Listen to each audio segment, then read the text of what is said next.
Scana. Welcome to number 6 in our 6-part series. This is our last video of the series, and in this video what we're going to be talking about and discussing and looking at is shoreline stabilization.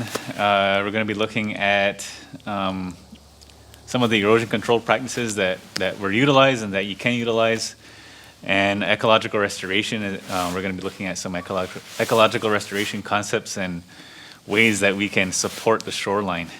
And so what the film is hopefully going to entail is checking out our greenhouse here at Kayanase and going over just some general practices and ways that you can engage with some of the practices that we use to stabilize that shoreline and really learn some skills and see how you can do this hands-on, and some of the background information on how we can support habitats, whether it's as an employment skill or whether it's as a practice that we can just do at home in our own property and establish these natural areas and for our own enjoyment and our own purposes. Hasta luego. Hello everybody, it's Gerardo here. Got my mask on, and in this video, this is part of our number 6 video. We're going to be covering off some of the ecological restoration concepts and doing live stakes. And so I'm here with James. Hello, I'm James. And we're going to be worker here at Kayanase, and I'm here assisting Gerardo today. Yes, excellent. And so what we're going to be doing today is showing you how to make live stakes out of these species that we use in things like shoreline stabilization and erosion control. And so we're gloved up, we got our masks on for our safety aspect, and just to quickly cover off the species that we're looking at here. So what we have here are a species of willow that grows here locally, and it's called sandbar willow. It's fairly common, and it is a native species of willow. It grows as a shrub. It doesn't really grow into a big tree like you would imagine, like a weeping willow. It's more of a small shrub, and it grows in like thickets along the shoreline. And actually, that's perfect. That's what we want for shoreline restoration, because it provides a good amount of shade over the water, and it provides a good, robust and strong root structure that's going to hold the soil in place. So even if the water happens to flood, it's not going to wash away as much of the soil. It's also a really good habitat for songbirds, small songbirds, and as well as other species that are using the shoreline as a way to exit the water and continue their life cycle. So things like insects, like dragonflies, they'll climb up the stems and they'll emerge from their skin, their juvenile naiad skin, into a full-grown adult dragonfly. And so these provide that upper level climbing habitat for them. Another species we have here, this is the red osier dogwood. It also responds to this type of vegetative growing situation where we're taking a piece of it and actually sticking it into the soil, and then that will grow and root out and establish itself. So what we're going to do here, if James, if you want to grab those loppers there. And so part of learning and gaining experience with willows is that they can be very difficult to identify from each other. And there are a number of European species that we don't necessarily want to introduce to the landscape. And so there's a bit of a learning curve for utilizing willows in live stake restoration. But one of the easier species we can engage with and utilize is the red osier dogwood. And so this one was just harvested today. This was harvested a while back, and we're going to be showing you how to do something else with this. But this one here, this red osier dogwood, in the Cayuga language we call it Otquecha Ohunda. And it's actually a very important medicine to our people. And it's a very important plant in our cultural history and our storytelling. So when we gather this, I actually like to put tobacco down and offer a few words to it and some good thoughts when we gather this, because it's such an important medicine to our people. And so we're gonna turn this into some live steaks here, James. And so you got the loppers. Yep. We also have these. These are hand pruners.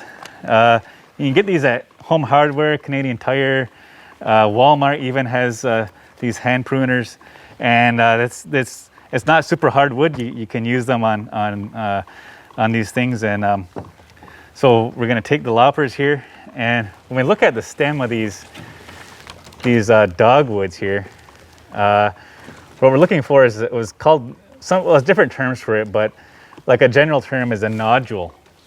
And so if you look at the bark of this, there's little nodules on the bark, and you kind of want to aim to cut between a nodule, so that nodule will actually turn into either a branch or a root, depending on where it's situated in the soil or on the surface. And so this is the bottom of the shrub, and so that's kind of the part you want going into the soil. You don't want to put it in upside down because it won't grow as well if you do that. So James, I see, like if we make that our bottom, and I see two nodules here, so we'll cut in between those nodules on an angle. Actually, we'll go straight across, Okay. if we can. Oop.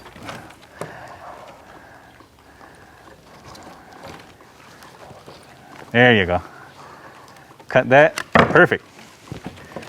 So now we have one steak, and you can take your hand pruners, you can clean it up a little bit, take those small branches off. If you want, you can leave them on as well. But for the most part, you want nice clean steaks.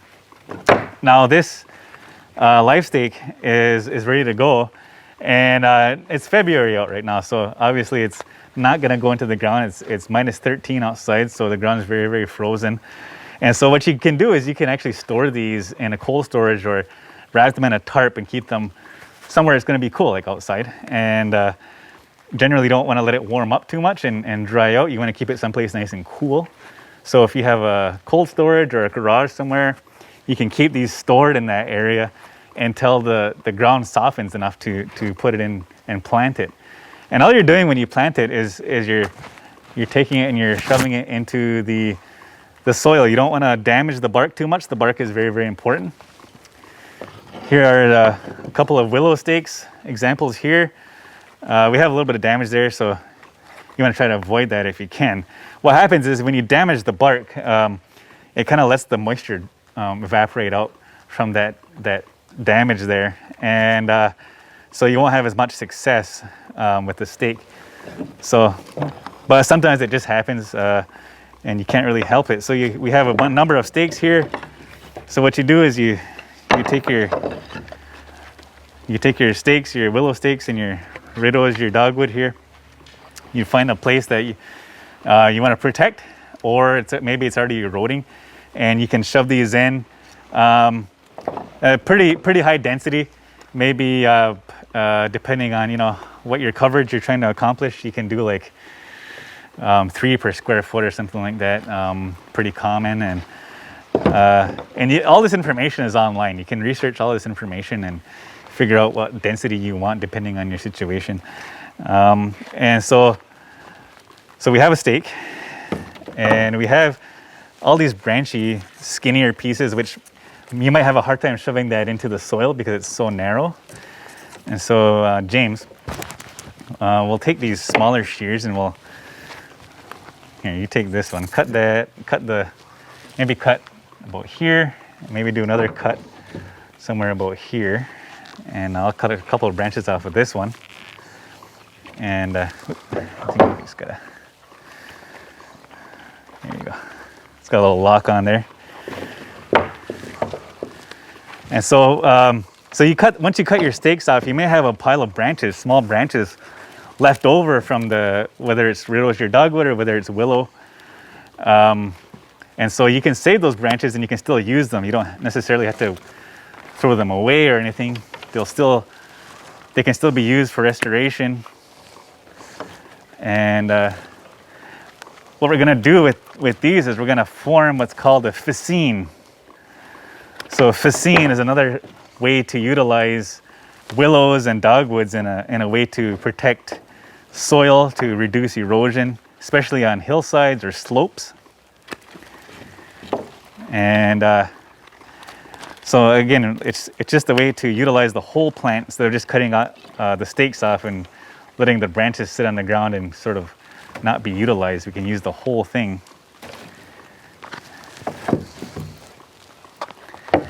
And just one side note I wanted to mention before we continue. So when we're looking at the species of dogwood, this is the easiest one for us to identify if we haven't been able to spend time practicing our native willow identification. Red osier dogwood is the easiest one to engage with and to utilize.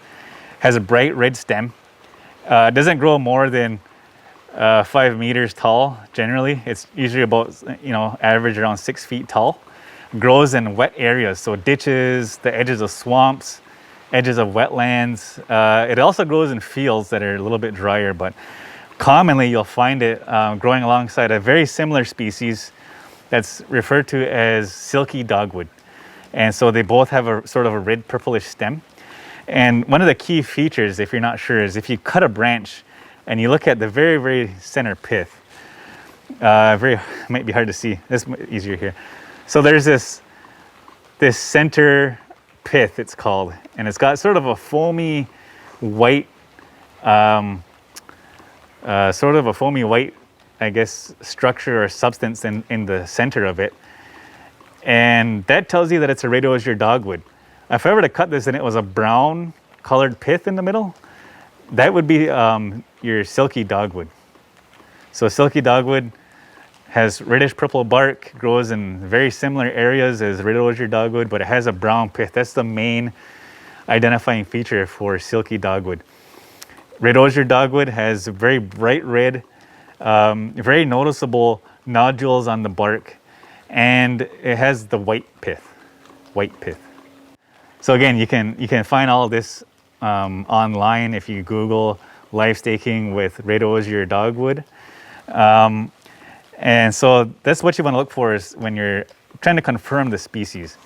And so just in case, I got ahead of myself and I was not able to, or didn't cover off the species identification. Another feature of these dogwoods is that they are oppositely arranged. So the branches will grow opposite from each other, okay? And so we look at the next branch down, we see that it's growing oppositely. Okay, so that's common for the dogwoods. Willows will grow alternately, but we don't have to, like I said, the easiest one to engage with is red osier dogwood. And you can see on here as well, we have the oppositely arranged branches. Just so you get that nice bright red bark. All that energy is stored in there, especially in February, around this time of year, February, March.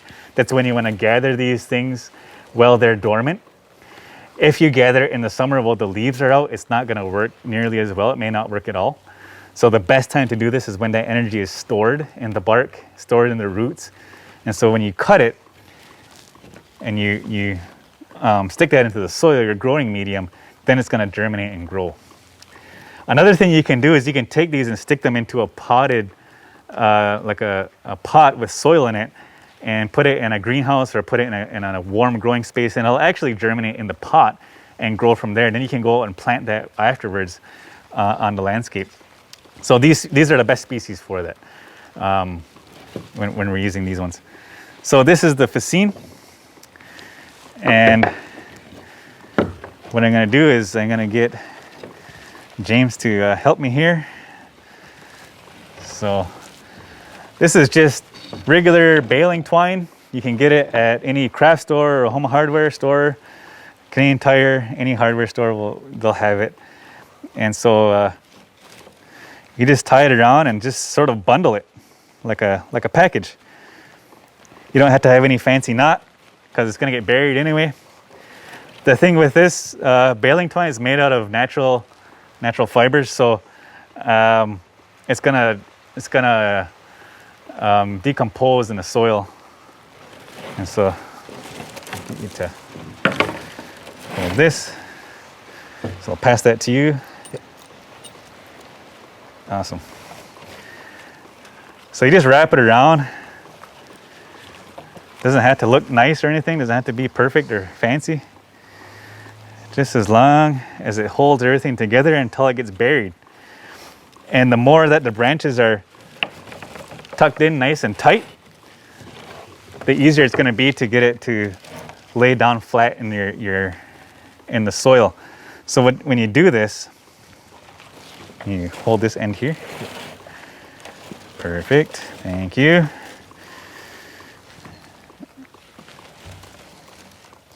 It's good to have someone to help you out with this. And you just cinch that down a little bit. Pull that a little bit further. Awesome. So what you do is you dig a trench, and you dig it horizontal with the slope that you're working with, or anywhere where you're trying to reduce the erosion. So if you're on a hill, you want to dig it across or along the slope. And once you do that, once you dig your trench and it's deep enough to bury this entire thing, or fascine, sorry, then you can go ahead and you throw your fascine in that trench. Back a little bit further. So all I'm doing here is I'm just wrapping this underneath, and I'm just wrapping it around and pulling it so it's tight. And right at the end here, do one last wrap, and just your simple granny knot or overhand knot, whatever you want to call it. That's all you need. You don't need to do anything fancy. Just as long as it holds. Do a couple of wraps around there, and so it's cinched down nice and tight. Awesome. And that's your fascine. So and you can mix the species like this too once you get good at identifying your willows. So like for example, in our area we have the sandbar willow. We have what's called Bebb's willow. We also have what's called pussy willow. It has the big furry buds on it, flowering buds in the springtime. One of the first ones to come out once it warms up. We also have woolly-headed willow and black willow are our most common native species in our area. So this is the common practice used for shoreline stabilization, ecological restoration, and along with the stakes. So you can actually combine all this together into a erosion control approach. So you have your fascine in your trench. You can go ahead and stick your stakes in the ground, drive those in, bury it all together, and then you can even add like an erosion cloth or some sort of structure or straw bales to hold it all down on top of the soil surface. And once it gets warm and you get into your really warm growing season, these things will hopefully start to root out and send branches and leaves out and establish itself in the soil. And that's a really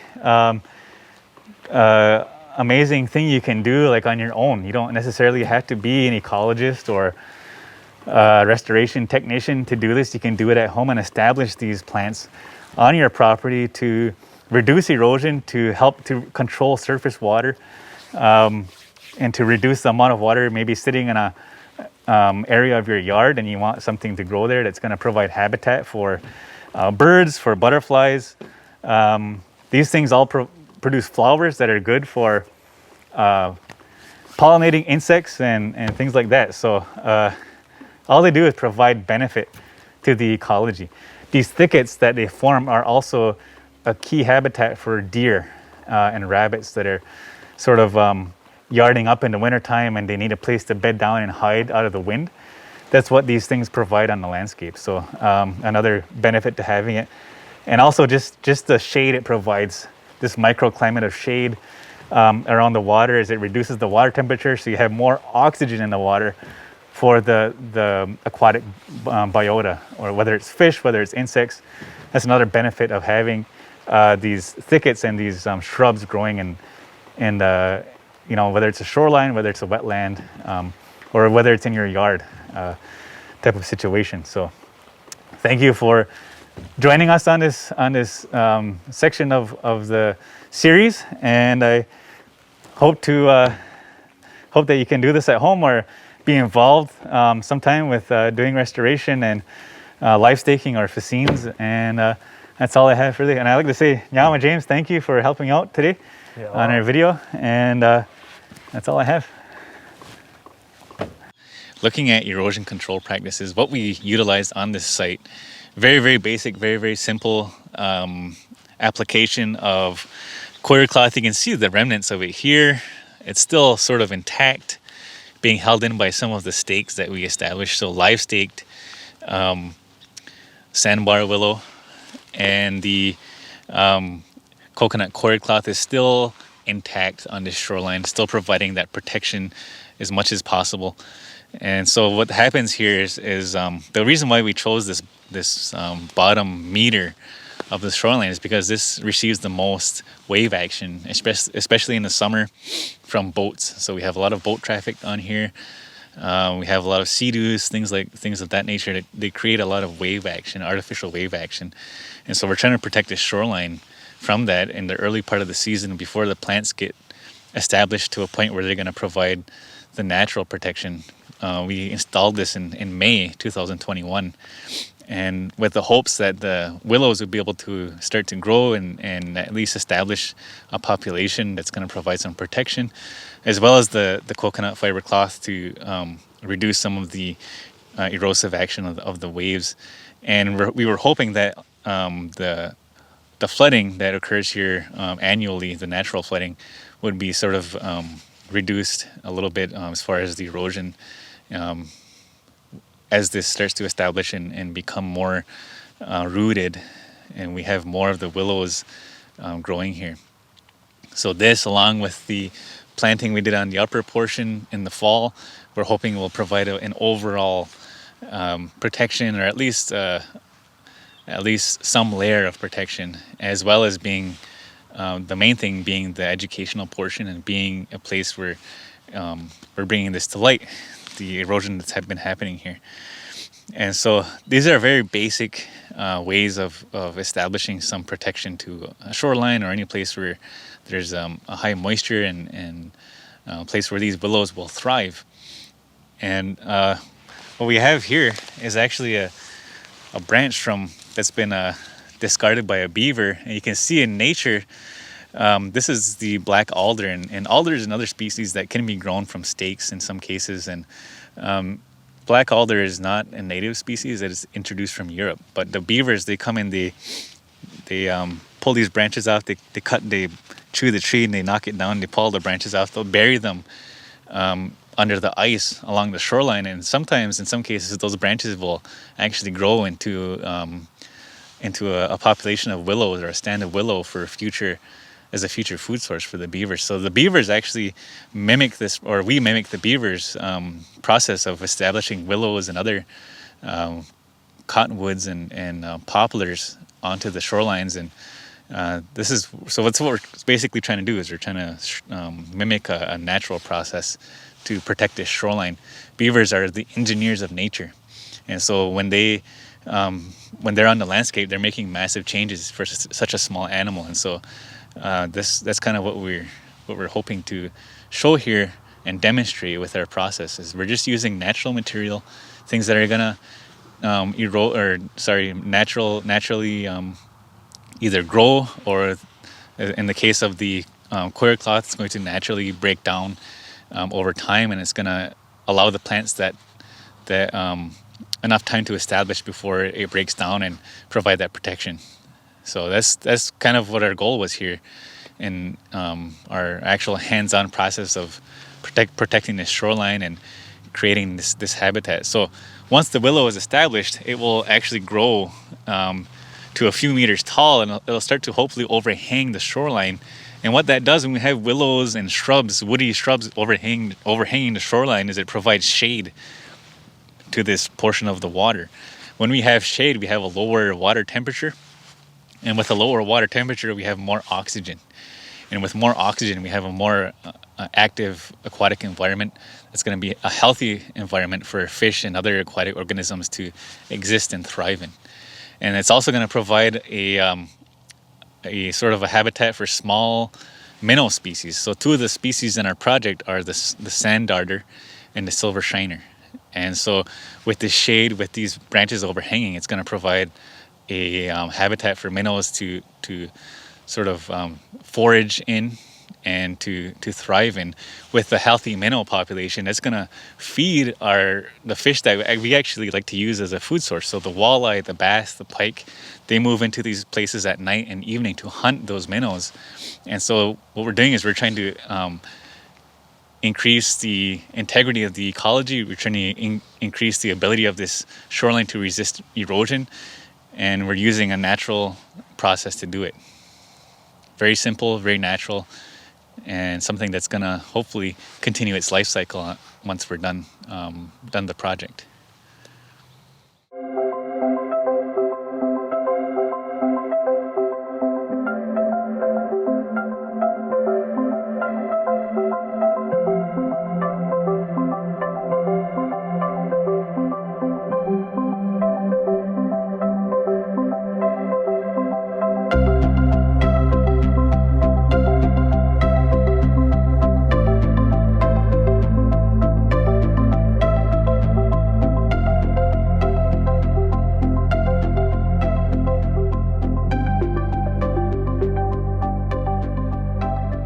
So this concludes the sixth and final part of our webinar series. Nyawa for tuning in and watching all of our videos. I hope that you learned something and that it's been a learning experience for everybody involved. And I'd like to thank everybody who was able to contribute their time to our project and making this something that we can see and grow as we go into the future. And I hope that you can make your way over to Chiefsu Park and see it in a different light, maybe with a little bit more knowledge when you go there and you engage with the workshops, or whether it's the powwow, or when you're there, you can sort of think of the ecology, think of the amount of work and programming that goes into the operation of that park. I hope you also learned a little bit more about OSTTC and the Longhouse, as well as the operation of Kayanase and how we're linked to GREDI in the overall operation, and how this service can be utilized by youth and by community members and gaining employment training, skilled trades training, as well as just knowledge about the ecology and how we work to restore Mother Earth in our programming and in our projects geared towards the community. We'd also like to thank AFSAR for their contribution to the project and supporting our community and the species at risk in the river, species at risk that occur here in the river, and how we can support those species as a community and as an organization has been made possible by the contribution from AFSAR and the involvement of our community members and our volunteers that have graciously given their time to ensure that we're able to carry out this project and make it into something, bring it to fruition and make it into something that we can be proud of and see as it grows and thrives in the future. Yahweh.